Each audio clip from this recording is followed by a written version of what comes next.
자, 이번 시간은 도시공 관리구역 결정의 효과와 그 후속 조치에 대해서 학습할 수 있도록 준비합니다. 자, 여러분, 도시공 관리구역으로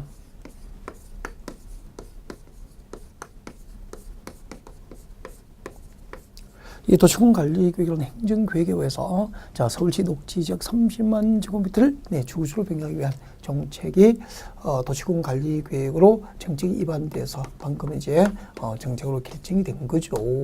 무엇이 결정됐죠? 그렇죠.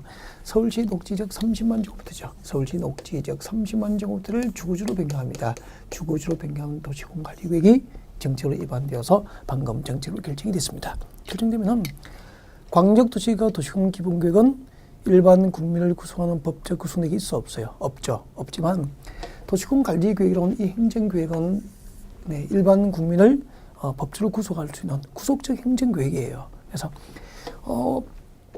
우리 서울시 녹지지역 30만 제곱미터가 주거지로 변경돼 버리면은 해당 지역의 수천 명의 토지 소유자들은 그 주거지역의 지정 목적에 맞도록 이제 토지를 이용하고 개발을 해야 돼요. 이렇게 법적 구속을 받게 되죠. 그래서 이렇게 도시공 관리구역 결정이 오시면 그 정책 결정 내용을 시민들에게 알려줍니다. 이렇게 도시공 관리구역으로 결정된 것을 시민들에게 공적인 방법으로 알리는 것을 고시라고 하죠. 고시.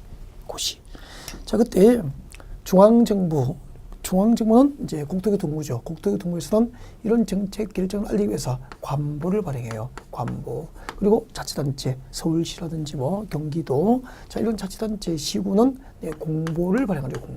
공보를 발행해서 그 도시공 관리구역 결정상, 이 도시공 관리구역으로 결정된 상을 자치단체 공보나 중앙정부의 관보에 게시하는 방법으로 정책을 결정해서 알리게 됩니다. 자, 이렇게 관보 또는 공보를 통해서 도시공 관리구역 결정 고시가 있으면, 자, 이번 시간에는 그 결정 고시 후에 어떤 법적 효과가 발생하는지, 도시공 관리구역 결정 고시 후에 어떤 법적 효과가 발생하는지, 그리고 효과 및 어떤 후속 조치가 있어야 되는지, 자, 이런 내용들에 대해서 이제 학습을 준비하는 거죠.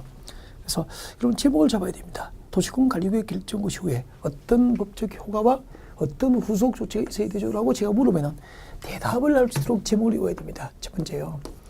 도시공 관리구역 결정이 다 고시되면 그 정책 결정의 효력이 발생합니다. 도시공 관리구역 결정의 효력이 발생하게 되죠. 여러분은 자료에 교재에다가 밑줄 그으셔야 됩니다.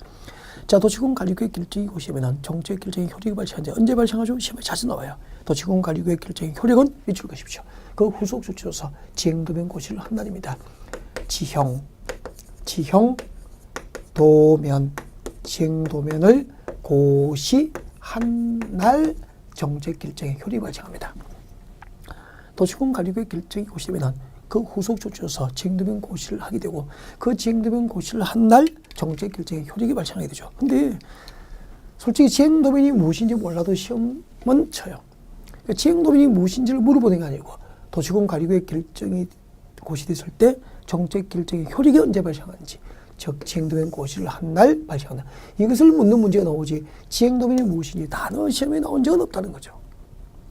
그럼 지행도면이 뭐냐면은 잠시 뒤에 이야기할게요. 그 다음에 이제 도시공 관리구역 결정 고시에서는 첫 번째 정책 결정의 효력이 지행도면 고시를 한 날 발생하고요. 두 번째 도시공 관리구역 결정이 고시되면 그 후속 조치로서 무엇을 해야 되냐면은 무엇을 하느냐 하면은 지형도면 고시를 하게 됩니다. 그 지행도면 고시는 항상 도시공 관리구역 결정 고시가 있으면은 그 후속 조치로서 지행도면 고시를 하게 되는 거예요. 후속 조치로서 지행도면 고시를 한다. 그럼 이제 지행도면이 뭐냐면은 잠깐 이야기를 할게요. 지행도면이라는 것은 땅이죠. 토지의 형태가 표시된 그림, 지도. 그 지적이 표시된 지행도성의 도면 위에다가 도시공 관리로 결정된 상식, 뭐가 결정됐죠? 서울시 녹지 지역 30만 제곱미터가 주거지로 변경되는 상이 결정됐잖아. 그 도시공 관리로 결정된 상을 지행도성의 도면 위에 자세하게 밝힙니다. 이것을 지행도면이라고 그래요. 밝혀서 시민들에게 공적으로 다시 한번 알려주는 거죠. 이것을 지행도면 고시라고 그러죠. 보여드립니다. 자, 여러분 여기가 지적이 표시된 지행도면이에요. 여기다가 이번에 여기 있잖아요. 여기 피금 진부만큼이 서울시 녹지지역 30만 제곱미터인데 이 녹지지역이 이번에 주거지로 변경됐습니다. 이번에 녹지지역이 주거지로 변경된 용도지역, 그 용도지역 변경된 범위가 이만큼이라고 지도 위에 자세하게 용도지역 범위를 밝히는 거죠. 그리고 그 면적은 30만 제곱미터입니다.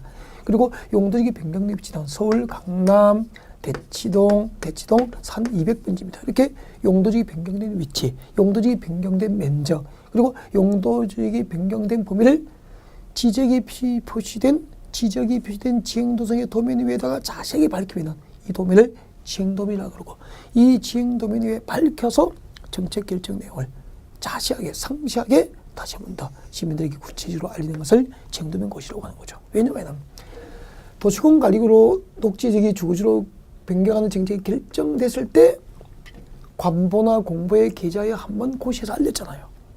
그 결정고시만으로, 도시공관리구의 결정고시만으로 시민들이 용도지역이 변경된 위치, 변경 면적, 변경 범위를 구체적으로 알리기에 부족해요. 그래서 그 도시공관리구로 결정된 사항을 지행도성의 도면 위에 자세하게 밝혀서 시민들에게 고시를 하게 되는 거죠. 이를 지행도면 고시라고 하는 거죠. 그러니까 지행도면 도시공관리구의 결정고시, 이게 첫 번째 정책 결정 내용을 알린 것이고, 그 결정고시만으로 정책 결정 내용을 구체적으로 알리기에 부족하니까 그 후속 조치로서 정책 결정 내용을 지행도성의 도면 위에 밝혀서 두 번째로 시민에게 정책 결정 내용을 구체적으로 알려주는 것을 지행도면 고시라고 하는 거예요. 그러니까 지행도면 고시는 혼자 다니는 게 아니라 항상 누구 뒤에 따라 다닙니까? 도시공관리구의 결정고시가 있으면은 그 뒤에 후속 조치로서 뒤따르는 것이 지행도면 고시가 되는 것이고, 지행도면 고시를 했다는 것은 그 앞에 도시공관리구의 결정고시가 있었다는 것이고, 도시공관리구의 결정고시가 있으면은 그 뒤에 지행도면 고시가 따라다니는 것이고 그런 거예요. 아시죠? 그 다음에 도시공관리구의 결정고시가 있으면 그 도시공관리구의 결정을 고시할 당시 허가 등을 받고 사업가 공사에 착수한 자는 그 도시공관리구의 결정고시와 관계없이 착수한 사업가 공사를 계속할 수 있도록 기득권이 보호됩니다. 도시공관리구의 결정고시가 있더라도 그 결정고시 당시에 허가 등을 받고 사업가 공사에 착수한 자는 그 결정고시와 관계없이 착수한 사업공사를 계속할 수 있도록 기득권 보호가 가능하죠. 여러분 자료 같이 볼까요? 자, 기득권 보호. 도시공관리구의 결정 당시 이 법과 다른 법률에 따라서 허가, 인가, 승인 등을 받아 다음 주십시오. 이미 사업이나 공사에 착수한 자입니다. 이미 사업이나 공사에 착수한 자는 손 떼시고 그 도시공관리구의 결정에 관계없이 그 착수한 사업공사를 계속할 수 있도록 기득권이 보호돼요. 거기서 핵심이 뭐냐면은 도시공관리구의 결정 당시 허가나 인가나 승인을 받아둔 자가 기득을 보호받는 게 아니고요. 허가, 인가, 승인 등을 받고 사업가 공사에 착수를 한 자가 기득권 보호를 받는 거예요. 보통 시험이 이렇게 되죠. 도시공관리구의 결정 당시 이미 허가, 인가, 승인 등을 받은 자는 그 도시공관리구의 결정에 관계없이 착수한 그 사업가 공사를 계속할 수 있다. O입니까? X. 그러니까 건축우가 받아놓고 공사 착수하지 않으면 기득권 보호 안 돼요. 허가 등을 받고 사업가 공사에 착수한 자가 핵심입니다. 네, 그 사업가 공사에 착수한 자는 그 결정고시와 관계없이 착수한 사업가 공사를 계속할 수 있도록 기득권이 보호됨이 원칙이다. 그렇게 됩니다. 자, 근데 만약에 이제 시가와 조정구역과 수단조항보호구역이 지정됐죠.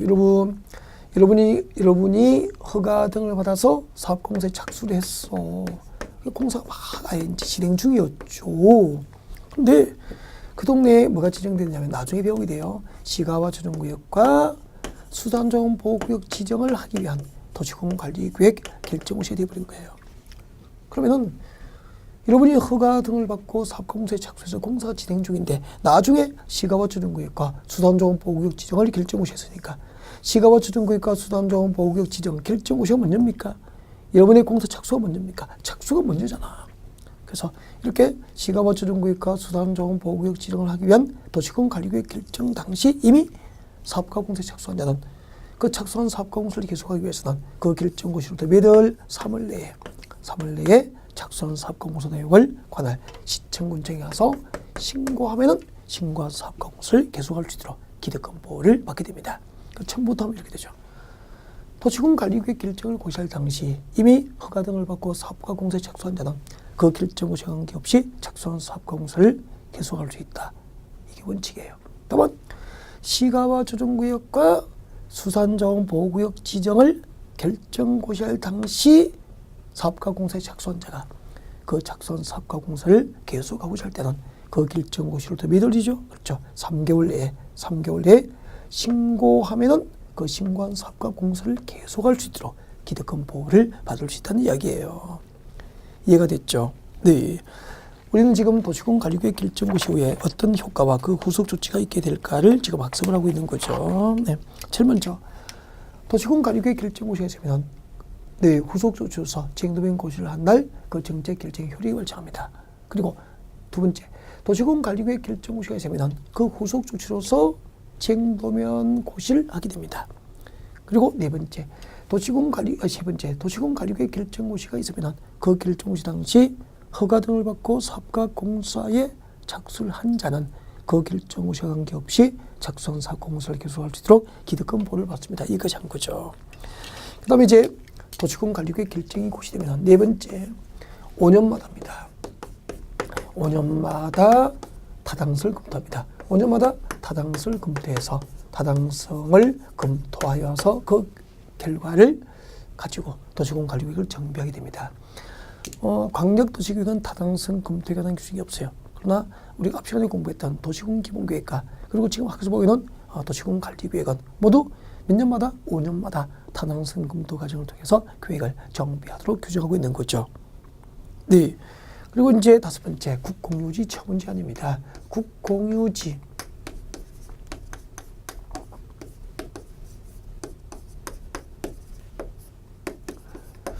국공유지 처분 제한도 계속 이제 뒤에 나오게 될 텐데 우선 들어봅니다. 여러분, 여기 서울시 땅이에요. 서울시 땅이라고. 그러면은 네, 국가나 자치단체, 공공기관이 소유하면은 국공유지거든요. 이 서울시 땅에다가 여기다가 공원을 설치하겠습니다. 여기다가 공원을 설치하겠습니다. 그때 공원이 뭐냐면은 기반시설이에요. 그럼 오늘 우리가 배웠죠. 용도지역, 용도지구, 용도구역을 지정 변경하거나 그리고 기반시설, 공원과 같은 기반시설을 설치, 정비, 개량하기 위해서는 도시군 관리구역으로 정책을 입안해서 결정해서 고시하게 됩니다. 그러면은 서울시 땅에다가 공원을 설치하겠다고 공원이라고 하는 기반시설 설치에 관한 도시군 관리구역을 정책으로 입안해서 결정고시를 해버린 거죠. 자, 이렇게 공원 설치가 결정고시면 그때부터 이 공원 명칭이 뭐로 바뀌죠? 기반시설에서 도시군 계획시설로 바뀌는 거야. 그때 공원을 설치한 사업이 도시군 계획시설 사업이고 이렇게 국공유지에 공원을 설치하는 도시군 계획시설 사업이 결정되면 해당 공원 설치가 결정고시된 그 국공유지는 해당 시설, 공원을 설치하는 이외의 목적으로 매각 양도해서 처분할 수 있다, 없다? 없다. 이를 국공유지 처분 제한이라고 그래요. 국유지와 공유지에 대해서 도시군 계획시설 사업이 결정고시되면 해당 도시군 계획시설 사업이 결정고시된 국공유지는 해당 도시군 계획시설 설치 이외의 목적으로 매각 양도해서 처분하는 것이 제한되고 국공유지 처분 제한 규정을 위반하면은 위반 시 그 법률 행위는 무효로 한다 이렇게 됩니다. 앞으로 계속 반복적으로 국공유지 처분 제한 규정도 나오게 돼요. 그래서 처음 들으면 다 낯설죠. 그래서 지금 여러분이 이해를 못하고 어려워하는 것은 처음 듣기 때문이다. 몇 번 반복해서 학습이 이루어지는 과정에서 점차 이해가 넓어지고 깊어지는 것이다 라는 거죠. 지금 우리는 도시군 관리구역 결정고시 후에 어떤 법적 효과와 후속 조치가 발생하는지에 대해서 학습을 하고 있는 중이죠. 네. 자, 도시군 관리구역 결정고시가 있으면 그 정책 결정의 효력이 발생합니다. 언제? 후속 조치로서 쟁도변 고시를 한 날 그 정책 결정의 효력이 발생합니다.